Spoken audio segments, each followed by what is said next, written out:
টুনি মারা যাবার পর টোনা খুব অসুস্থ হয়ে পড়ে। তাই তার বাচ্চা বসে বসে বলে, বাবা তুমি খুব অসুস্থ, তোমাকে কি করে যে সুস্থ করব সেটাই বুঝতে পারছি না। মাটাও নেই, সেও আমাদের ছেড়ে চলে গেল। বাবা তুমি কোনো চিন্তা করো না, আমি এর একটা ব্যবস্থা করবই। এই বলে সে বাইরের দিকে চলে গেল। গিয়ে সে একটি নদীর ধারে বসে তার দুটি বন্ধুদের সাথে।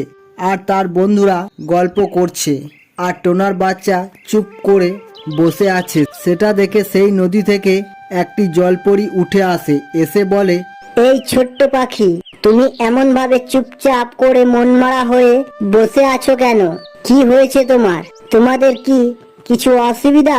তোমাদের কি কিছু দরকার আছে? কিছু দরকার থাকলে আমায় বলো, আমি তোমাদের ইচ্ছে পূরণ করব। তখন তার বন্ধুরা বলে, পরি আন্টি, আমায় অনেক টাকা দরকার, তুমি আমায় টাকা দাও। আর একজন বলে, আমার সোনাদানা দরকার। তখন পরি বলে, এই ছোট্ট পাখি, তোমার কি দরকার বলো। তখন সে বলে, পরি আন্টি, আমার বাবা খুব অসুস্থ, মাটাও আমাদের ছেড়ে চলে গেছে।